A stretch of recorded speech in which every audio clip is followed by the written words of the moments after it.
Welcome back to my channel, everyone. Alright, without further ado, let us dive straight into the recap of TSUKIMICHI, Moonlit Fantasy Part 15.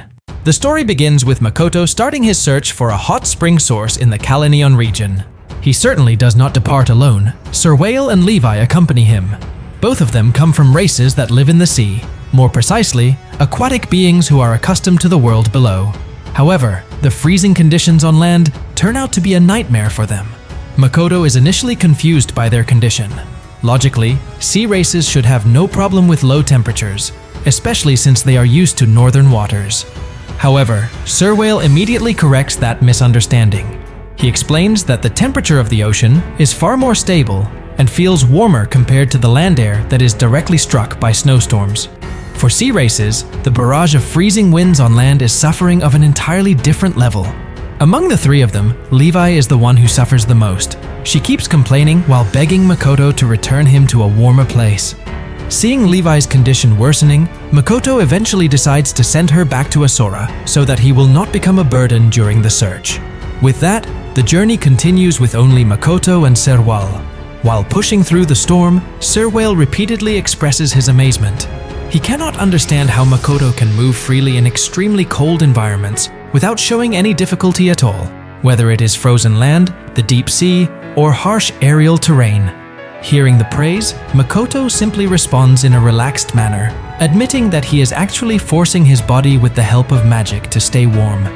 A short time later, Serwhale's sharp instincts detect heat emanating from underground. This becomes a sign that the hot spring they are searching for is very close. However, before they can begin digging, a sudden attack comes from snow monsters that were hiding within the thick white fog. Serwhale quickly moves forward and asks Makoto to let him handle this small disturbance. Although he admits that his movements are somewhat slower due to the cold temperature, he is still confident in facing wild monsters. Suddenly, a perfectly camouflaged white monster ambushes them from the side. Without hesitation, Serwhale smashes it with a single head strike, causing the creature's body to burst apart instantly. Before he can even take a breath, a giant bird dives down from the sky. Serwhale responds without needing to look upward. His spear flies with precision and causes the creature to explode in midair. The final attack comes from a massive serpent moving at high speed. Serwhale slightly tilts his body and then destroys the serpent's head with one punch. Everything ends in mere seconds, proving how terrifying the strength of the Neptune race is compared to ordinary wild monsters. Once the area is secure, Makoto begins the excavation process. He takes out a special spear crafted by the Dwarves that functions like a giant drill. Makoto drills into the ground to a certain depth. At first, he assumes that the location is incorrect. However, suddenly, a powerful eruption of boiling water bursts out from underground. Fortunately, Makoto is wearing magic armor, so his body is not burned by the extreme heat. He immediately jumps out of the hole, while Serwhale watches him with an astonished expression. Serwhale has even prepared a ground basin to collect the flowing hot water. With this success, Kaleneon finally has its first hot spring source that can be developed. Makoto does not stop there. He moves to another location on the outskirts of Kaleneon. In the middle of the never-ending snowstorm, he brings Eva, Serwhale, and a group of dwarves to an old frozen reservoir that has not been used for a long time. Makoto reports the success of the hot spring excavation to Eva. Upon hearing the news, Eva is truly shocked. She never expected Makoto to climb a mountain in the middle of winter. In her opinion, the temperature on land alone is already enough to make an ordinary human freeze, let alone climbing a mountain filled with monsters everywhere. However, Makoto and his team managed to accomplish it, and even more surprising, they did it in an extremely short amount of time. Makoto then begins melting the piles of snow that block the reservoir area. Eva can only stand frozen in disbelief, unable to accept that work which should have required half a day is completed by Makoto within mere seconds. Makoto then observes the frozen reservoir. Because the place has not been maintained for a long time, the entire surface has turned into a thick sheet of ice that cannot be used for anything. Seeing this condition, Makoto decides to use it as a testing site for his large-scale plan to heat the Kalaneon region. His first step is simple. Makoto throws a massive fireball to melt the ice covering the reservoir. In an instant, the frozen basin transforms into a wide pool of water with a faint layer of steam rising from it. However, that is only the warm-up. The core of his plan lies in the next stage, using the leftover energy in his ring to warm the water.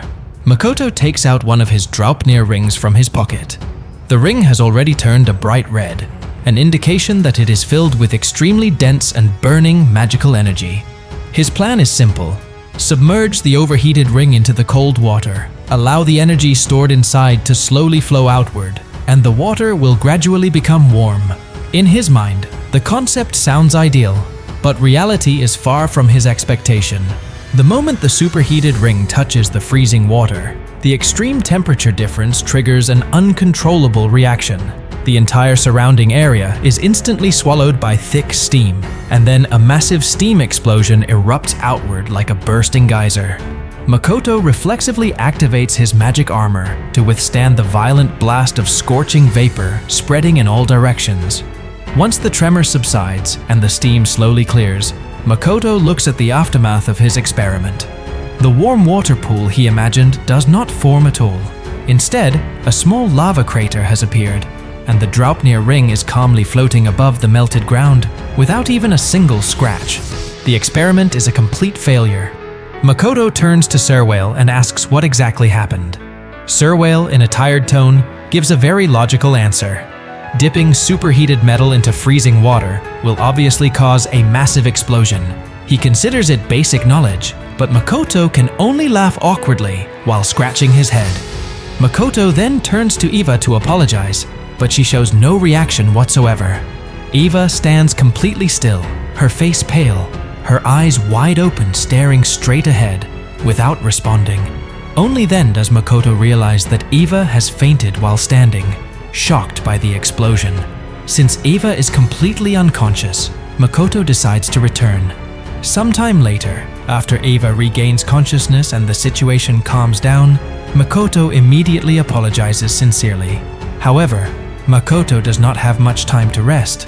A major agenda is waiting for him, a direct meeting with the Demon King, Zeph. The meeting is arranged by Rona. Although Zeph is willing to meet, he requests that the meeting be held in a neutral location, not in the demon capital. This makes Makoto slightly suspicious. He suspects that the demons still do not feel safe allowing him to enter their center of power. Even so, Makoto does not want to escalate the matter. As long as he can obtain information to help rebuild Kaleneon, that condition is not a major issue. However, before Makoto can prepare to leave, Tomoe suddenly appears. Tomoe looks extremely excited after hearing the news that Makoto has discovered a hot spring source.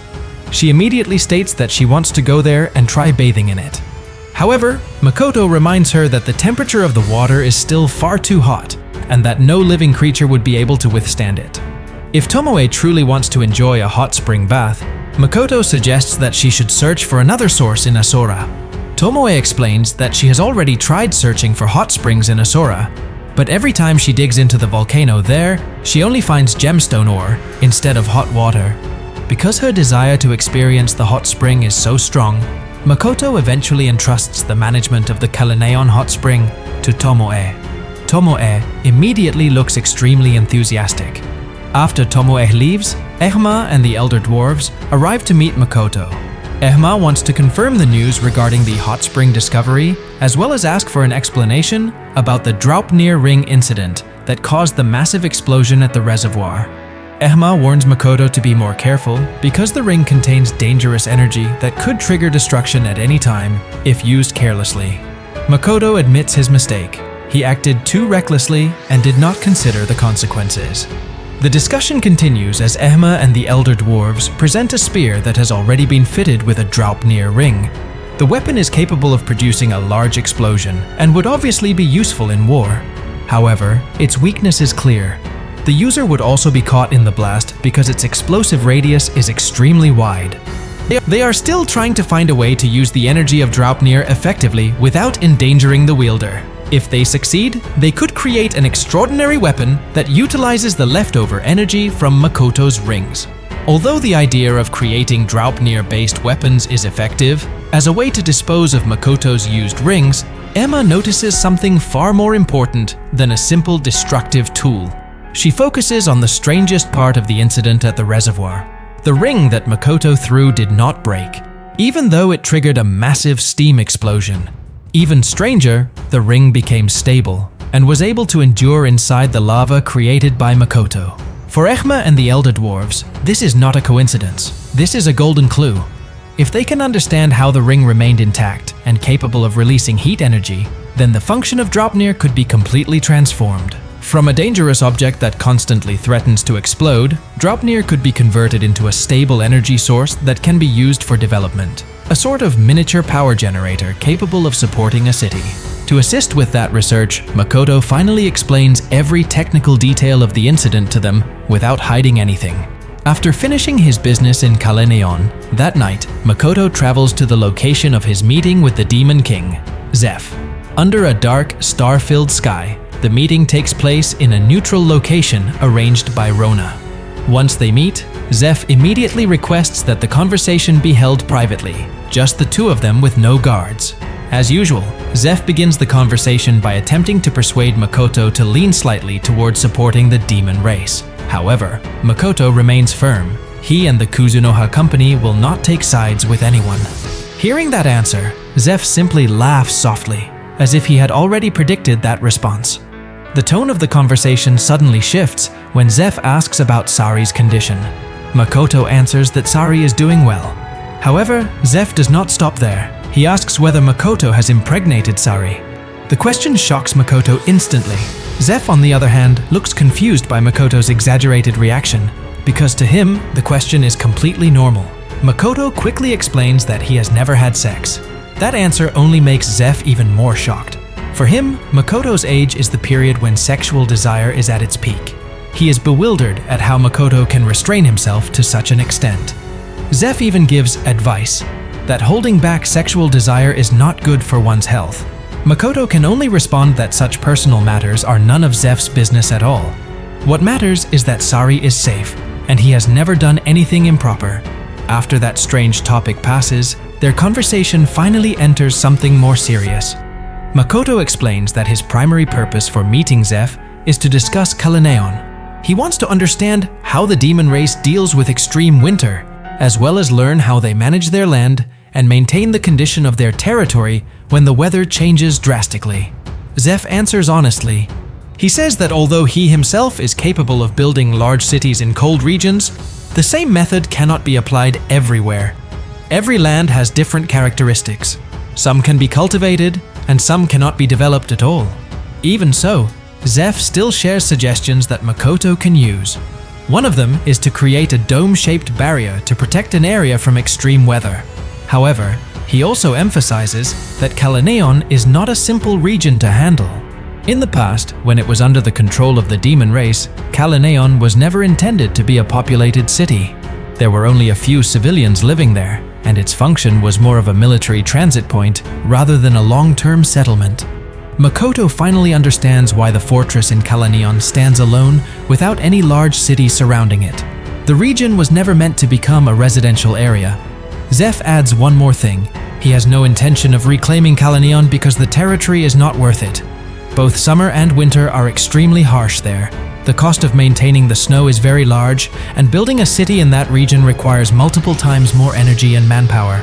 After they finish discussing Kalaneon's condition, Zeph changes the topic and directly asks Makoto about his other purpose. He is certain that Makoto did not come only to ask about climate and soil. Makoto then poses an important question. If one day the demon race's reason for waging war completely disappears, will Zeph stop the war? Zeph answers without hesitation. If there is no longer any reason to continue the war, then he will not proceed with any conflict. He even adds that if the cause of the war disappears, it means that both humans and demons have reached the same conclusion. Makoto falls silent for a moment. In his mind, the demon race has always been the victim. They were driven out by the goddess and the humans into the uninhabitable northern region. Therefore, it is understandable that they would resist. In Makoto's opinion, if the demon race were given fertile land, they would not rebel, and the war would never have happened. Makoto then expresses his thought that the demon race should already possess some fertile territories taken from humans. With that condition, according to Makoto's logic, the demon race no longer needs to wage war. However, Zeph provides a far more complex perspective. He admits that it is true They have already captured many good lands. However, if the war is suddenly stopped, humans and the goddess will certainly gather a large amount of power to reclaim those territories. Makoto argues that the current strength of the demon race should be enough to repel humans. However, Zeph explains one crucial point. As long as the goddess continues granting protection to humans, human strength can increase at any moment. Moreover, the human population is far larger than the demon race, which gives them a statistical advantage. Because of this, Zeph cannot simply end the war and feels that he must continue to pressure humans to prevent them from having a chance to retaliate. Hearing all of that, Makoto begins to understand one thing. The root of all this chaos is the goddess. She is the one who expelled the demon race to the northern region and pushed them into an unfair situation. As long as the goddess remains the protector of humans, the demon race will always be in danger.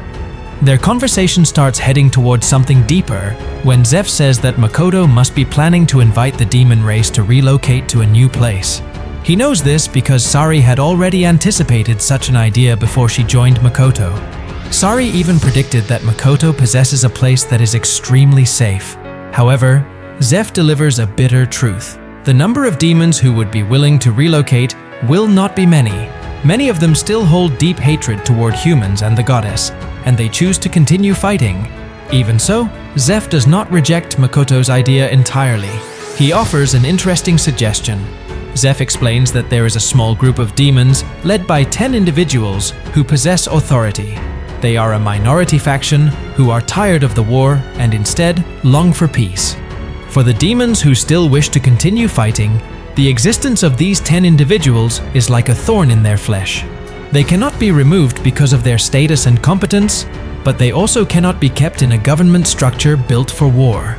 Zeph then asks Makoto to take these 10 demons.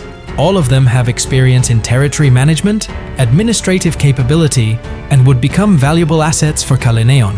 For Zeph, this is a quiet internal cleansing. For Makoto, this is additional skilled manpower. Makoto agrees to the offer, but with one condition. They must be bound by a contract as strict as the one placed on Sari. Zeph accepts without any objection, and even suggests that Sari herself should become the direct superior of that group. After that agreement is made, Zeph appears pleased. He feels relieved that he can talk about a more peaceful future with Makoto. He even looks forward to their next meeting before finally leaving the area. After Zeph disappears, Makoto stands alone under the night sky while contemplating many things. He never expected that Sari had already predicted the existence of Makoto's safe place long before he realized it himself. Although Zeph does not know the details of Asora, he can already guess that Makoto possesses something that no one else has. Makoto then realizes another bitter truth. Ending the war is not as simple as taking over land or stopping attacks. As long as hatred remains in the hearts of humans and the demon race, the cycle of war will continue. At this moment, Makoto begins to imagine how difficult the path Hibiki has chosen truly is in her desire to change this world. However, Makoto has already chosen his own path. For now, he will continue his usual activities as the owner of the Kuzunoha company. He will expand his connections to every nation, slowly build influence, and at the same time search for a way to return to Japan. And even though his plans are long and complicated, he knows that someday the time will come when he must face the goddess directly. So, that is the recap of Part 15 from Tsukimichi, Moonlit Fantasy.